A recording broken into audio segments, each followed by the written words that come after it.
We are Ole Miss Rebels. As Mississippi's flagship university, we dig deeper, see farther, work harder. We pioneered human organ transplants. We helped prove Einstein's theory of gravitational waves.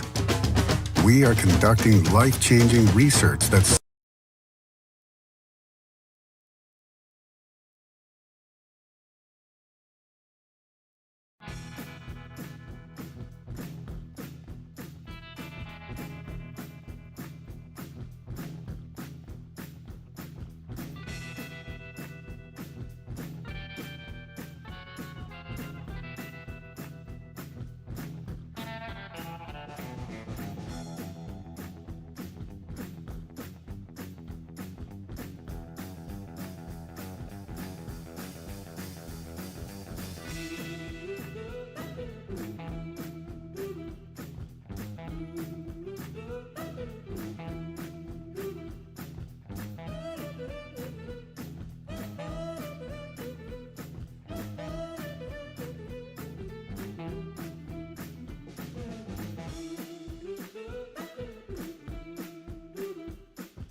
We are Ole Miss Rebels. As Mississippi's flagship university, we dig deeper, see farther, work harder. We pioneered human organ transplants. We helped prove Einstein's theory of gravitational waves. We are conducting life-changing research that solves the problems of today. We are Ole Miss, transforming lives and the world.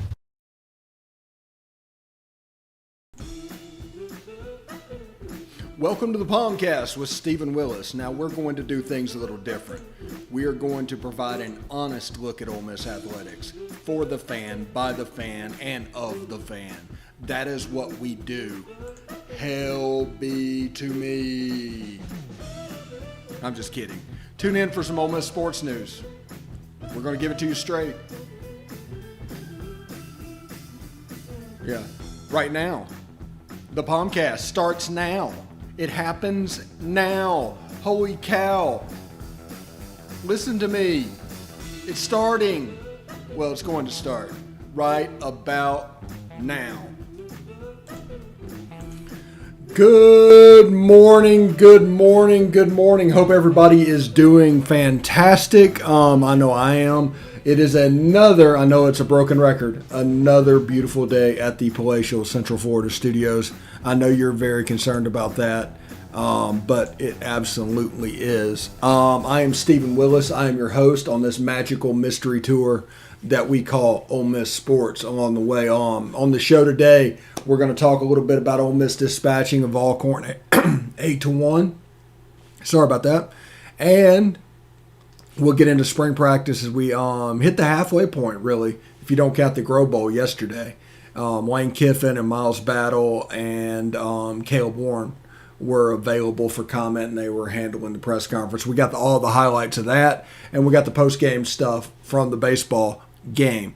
But first, I want to let you know, the Ole Miss Athletics Foundation, their big top 1%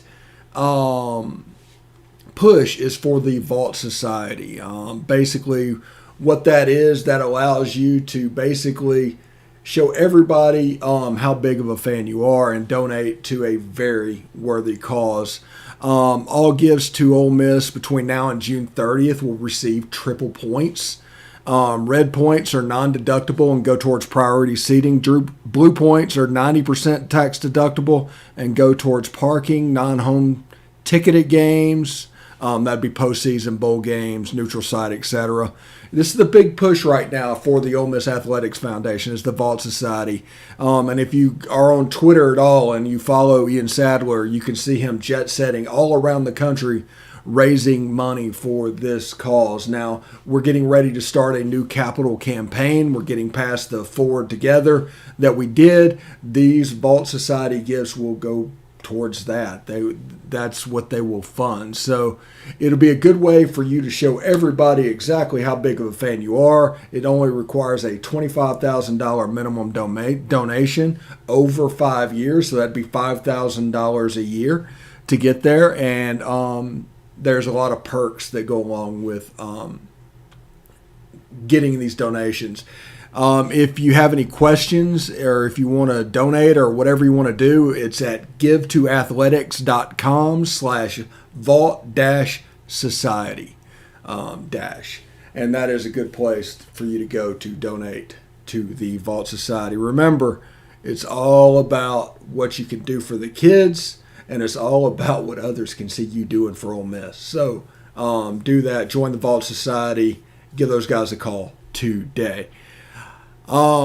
Anyway, I'm very excited about last night. Last night was very ho-hum. It was an 8-1 win, but it was kind of ho-hum. Like into the 5th, 6th inning, it was, I think Alcorn had the lead 1-0, thanks to a couple of singles and a balk. And that moved on, and they kind of clicked. They had the big inning, and it was all over. But they got past the North Alabama game with the Tim Elko news. Tim Elko tore his ACL. Mike Bianco said it was the first time in 30 years that he's had an ACL injury. It's not a common baseball injury. And he is going to actually try to play before the surgery. Don't know if he's going to be able to do it. The doctor doesn't know if he's going to be able to do it. It all depends on how he responds to treatment and the physical therapy that is going on ahead of time. So it's a little bit different situation, but Tim Elko is at least gone for 2 to 3 weeks and potentially the year. And this is not a slight on Tim at all. He's the captain. This was his time to shine. And I feel terrible for him. But there are good players on that roster. It is not doom and gloom. I've seen people compare it to Laquan back when he hurt himself against Auburn. I don't think it is that serious. Now, if you want to put this in perspective, his super week that got him hitter of the month for March, which, by the way, he won. Hitter for the month for the March nationally, was a 1 week period where he hit 5 or 6 home runs, doubles, hit like 800 for the week. I mean, it was a monster week. There's no doubt about it. It was huge, and congratulations. But after that, it's been kind of ho-hum. He's hit 4 home runs this season other than that 1 week. He's hitting probably in the 270 to 305 range for the year. I mean, it's not numbers that are that hard necessarily to replace. People need to keep this in perspective. Now, he had that big week. That happened. Whenever he was getting up in the 4 spot, he hit a home run nearly every game. I get that. But the rest of the time, like the Auburn series and I think he had a single against Alabama that got a rally started. But it's not something you can't recreate. Now, you probably can't recreate that week. There's probably not a situation where that week happens again, as long as he's on the shelf, because he's a special hitter and he hits the ball really hard. I mean, he hit a no-doubter against Alabama that probably still hasn't landed. But for the rest of them, it's replaceable. He's a good hitter. He's probably providing protection for Kevin Graham, and Hayden Dunhurst was providing protection for him. But you have guys that can close ranks and keep marching on this team. This is a very good team. This isn't a death knell. People want it to be a death knell. It's not a death knell. They pitch the ball too well, and they are prone to big innings as it is, as we saw even last night. And people want to try and put them in an analytical hole as a team. That just doesn't fly. Anyway, you can follow us on Twitter at the Stephen Willis or at the Rebel Walk. The Rebel Walk. You can catch us on Facebook at facebook.com/POMcast. You can hit us up on YouTube at Positively Ole Miss. Search it, hit the bell for notifications. You'll always know what we're streaming. If you subscribe, it's going to send it directly to you, and you'll know if you need to pay attention to it. And Twitch, we are Positively Ole Miss, all one word. We have a catch-all channel on YouTube and Twitch called Willis Digital Media. Those will be the home of Ole Miss and non-Ole Miss videos, and it'll be, like I said, the catch-all for everything. It's on Twitch, Willis Digital Media, all one word. It's on YouTube, Willis Digital Media. Just search that and subscribe, hit the bell, and all that good stuff. We're on audio at Google Podcast, Apple Podcast, Stitcher, Spotify, SoundCloud, TuneIn Radio, iHeartRadio, and Pandora. We're on smaller podcatchers as well, but if you named them all, we would be here. It's only a 30-minute show. So that's a little bit of the Tim Elko news. I don't want everybody to get so doom and gloom about this season. This is still a good team. This is still a very good team, and they're still going to go very far. Let Tim Elko do his rehab, figure out what he needs to do, and if he can come back, and don't invent drama. Until you need to invent drama, don't invent drama. One person is not going to cause Ole Miss to get swept this weekend. And that's the reaction I see from a lot of hot take machines. So it's a hurt. He's a good player. And it's more, like Mike Bianco said, it's more of a disappointment hurt than a panic hurt. Anyway, here's Mike Bianco after the game against Alcorn, talking a little bit about that injury. It's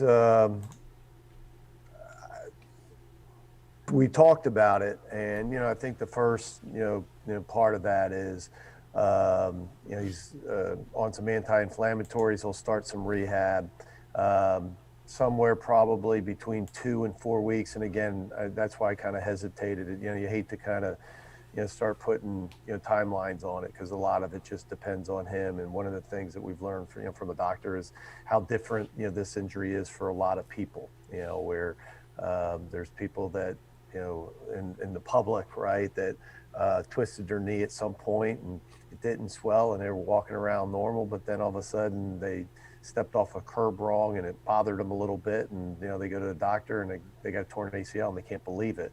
And then of course you see it happened on a football field, and it's 300-pound bodies running into each other. So basically we've learned a lot today that anatomically everybody's built different, everybody handles it different, and so it's kind of a wait and see. But the first thing is just to get him to be able to be pain-free, be able to walk around and go from there.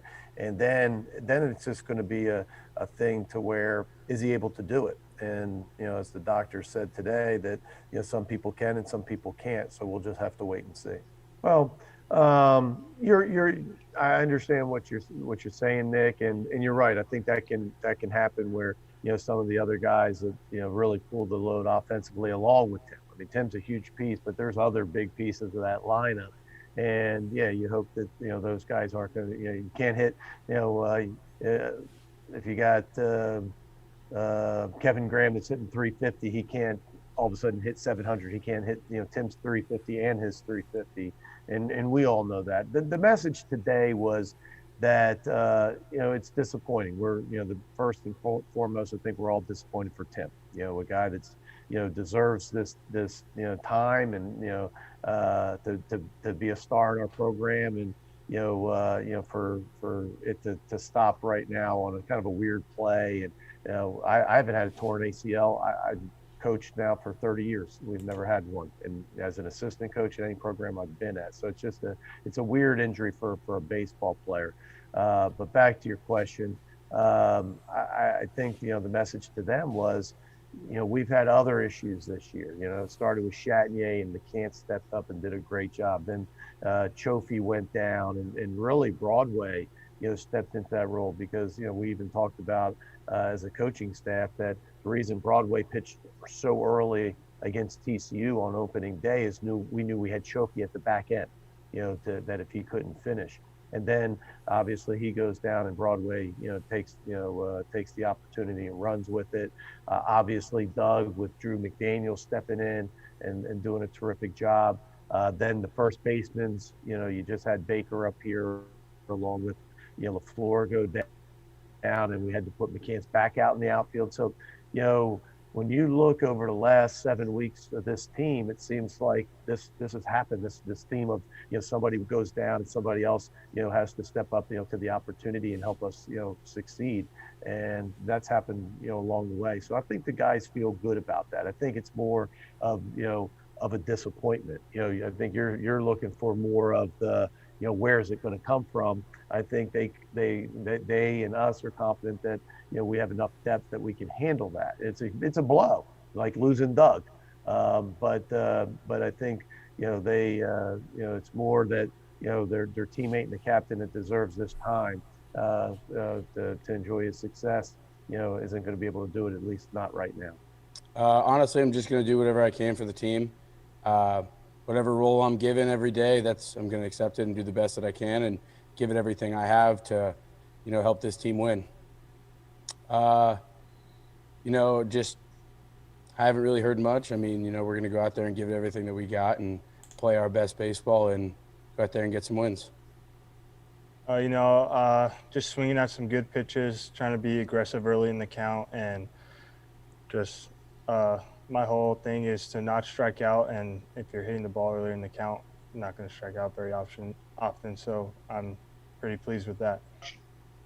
Yeah, obviously Tim was a big factor in our offense, but we have the pieces, we have the guys to get us like the next man up. We're gonna hit the same. It's not gonna be any different, and we're just gonna go out there, play hard. It's we talked about it, and I think the first part of that is he's on some anti-inflammatories. He'll start some rehab. All right, there you go. With Mike Bianco post game, followed the Alcorn game. Obviously, as you could expect, a lot of questions about Elko as the news kind of broke pregame on the radio crew, where Bianco was able to kind of get that information out there. It's a serious issue, but it's not worth inventing drama in the course of the season and trying to fill these guys' heads, because there's a lot of good players on that team, and honestly, they don't deserve to hear that they're only there because of Elko. It's just not like that. These are good players. Chatinier, Dunhurst, Jacob Gonzalez having a heck of a year. He's over 300 now with 4 home runs as a true freshman. I mean, he's probably creeping up to freshman All-SEC at this point. But that is what you have going on in baseball right now. And, anything less than 2-1 this weekend, you failed to meet your goal. Your goal this weekend should be 2-1. Sunday night, you should wake up 25-7, and that'll be, hitting your goal. Anything less than that will lower the plus minus. They're +3 at the moment, and that's kind of where you want it to be. That's on pace for 18-12. So we're going to take a short break. When we come back, we are going to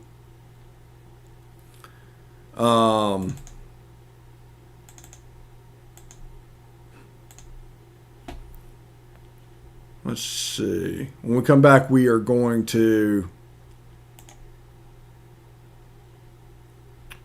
do a little spring football as well. I'm having trouble hitting buttons at the moment. That's what's going on. So let's see, Steve POMcast. All right, let's take a short break. When we come back, we'll talk a little spring football. Stick around.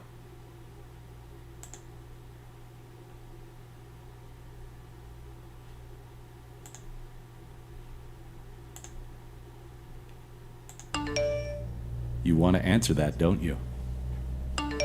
I bet it's just killing you seeing the soft glow just inches away. Someone wants to tell you something or ask you something. Oh, come on, answer it already! Just so we're clear, that wasn't my fault. Next time, ignore your inner voice. Don't text and drive. A message from Florida's trusted choice independent insurance agents. Hey, this is Stephen Willis. I just want you to stick around a little longer. We're going to get back to the podcast right after these messages. Tonight, nearly 40,000 veterans across the country are homeless. These men and women have pledged to serve our nation, and now we must serve them. Landlords across the country have helped make significant progress in reducing veteran homelessness by making housing available, but there is more that we can do to bring our veterans home. Visit www.va.gov/homeless to see how you can get involved. And if you are a veteran and you are experiencing homelessness, please call 877-4AID-VET. Thank you. All right, welcome back to the POMcast segment 2. We did Tim Elko and the game last night and the victory over Alcorn in the first segment. Now we're going to do a little spring football. It got me a little bit excited because you could hear like some young guys getting mentions in the press conference, and we're going to play the highlights for that in just a second. But you hear things like the versatility of Tysheem Johnson, exactly what we projected. He has, like I said, he has honey badger qualities, and it sounds like they are using him, and he's basically a super athlete on the back end and is going to make that defense a little better. You have Jacob Springer and Otis Reese that can be a strong safety star combination where you don't know who's coming in the pass game, and it can really mess with the offensive line. They can also help with the run game as well. I'm excited about that.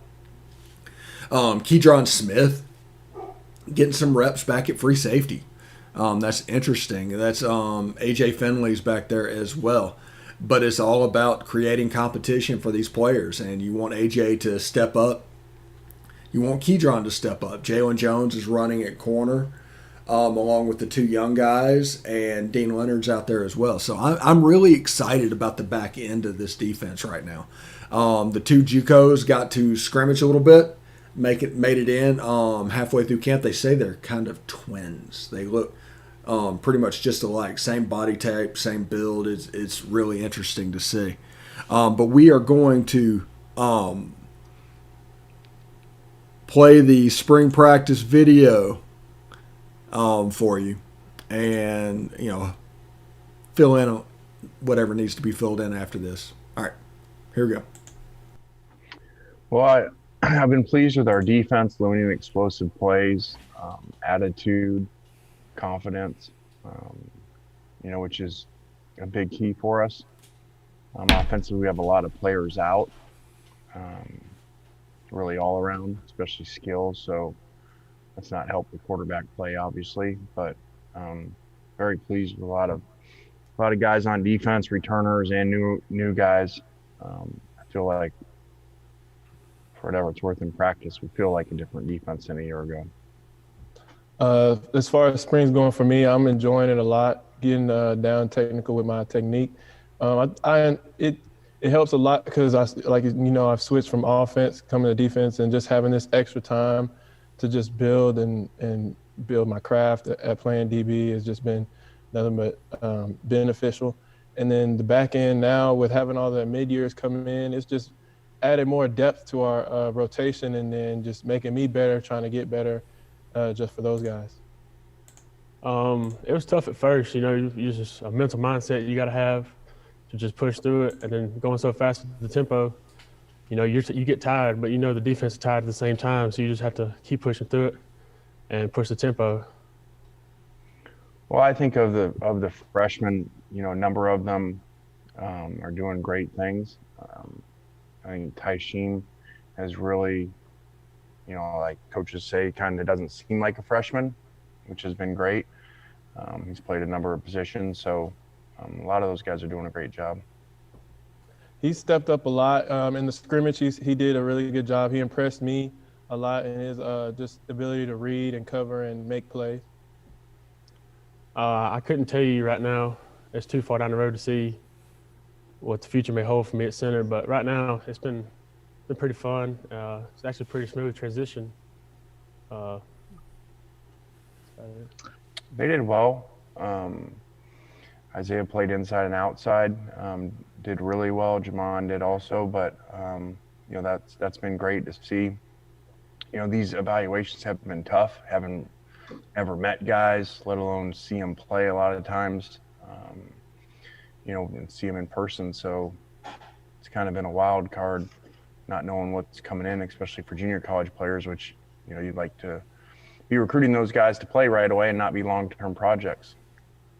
No, I mean, we're just still trying to look at whoever's out there and, just doing this a while, you don't get too freaked out about one scrimmage or, last year, if you were at scrimmages in fall, you would have never thought we were going to play as poorly on defense and as well on offense. We weren't even moving the ball, in some of the scrimmages against down the line guys. So I think that happens a little bit sometimes with tempo. You just, until you really get in the game as much as you simulate it, you just don't move the ball quite as well in practice and scrimmage formats. So, we're just trying to get the best out of whoever's out there. Yeah, and I get excited talking about spring practice, as you can see and hear that it's more in my wheelhouse than baseball and basketball. As somebody that has probably seen more football video in the last 15 years than anybody doing something like this on TV. It's really a comfort zone type thing. But the big players that I'm looking forward to, like Tysheem Johnson, absolutely. Like I said, he has honey badger qualities. He just has, not saying he's the honey badger, but he has the ability to get there. He has an all SEC type athleticism, and he's very, very special. You talk about all the length at cornerback. You talk about the physicalness at strong safety and at star. And the back five of that defense is really starting to come together. And it's really starting to come together. Remember, when it comes to this defense, basically what they do with the star and buck, it's either a 3-3-5 or a 4-2-5. And I mean, that's the thing. Now, everybody thinks 4-2-5, they go back to Chuck Driesbach. It's not really the same thing. It's basically playing a 3-4 and a 4-3, allowing that versatility between the star and the buck. What Sam Williams can do and what they can do out there with Jacob Springer is going to determine what the look looks like. But they're a good team. You heard during the press conference they're doing a better job of creating explosives. We've told you this defense is about explosives, about stealing possessions, which is something we didn't do last year, and it caused us a little bit of trouble. But with this offense, once it gets going, it's one of those things that go 1, 2, 3, where like 1 and 2 possessions for the other team could be vital for them to even stay in it, much less close to us. So it's kind of an interesting situation with the tempo and everything put together. I'm looking forward to seeing what this defense can be. And I mean, it's just a lot of fun. Obviously, the defensive linemen just coming in, we're not going to hear very much about them, but they made some plays in the scrimmage after coming in with not many practices under their belt. So we have to build. Normally with a JUCO, it's like game 6, game 7 when it clicks in for the first year. We need them to click in earlier. By the time we go over to the Georgia Dome and play Louisville, they need to be ready to go. They need to be good to go. And you have Jacob Springer and Otis Reeves patrolling the outside. I'm not really worried about the run game. But their coverage skills, I want to see what it looks like. But, you're adding an all-conference American player and a top 50 recruit to the defense. This is not going to look like it did last year. Just isn't. Too much talent. And they're working really hard. Everything's kind of laid back. They're taking the personality of their coach, and what you're going to see is, like I said, a hyper competitive team, a very pro mindset type team, which basically means come in and take care of your business. And it's fun because you're playing a game at 20 years old. It's fun, and that's going to be the 3 pillars of our culture, and they're going to hit those and just go with them. But anyway, I'm going to give you a couple of minutes back. Thank you so much for joining us today. Tomorrow and Friday, there will be no POMcast. Again, tomorrow and Friday, there will be no POMcast. We're probably going to do a best of POMcast, put Chris Childers, that interview up. So if you're used to hearing something will be there available as well. And until then, of course, everybody take care, everybody be safe, and of course, hotty toddy.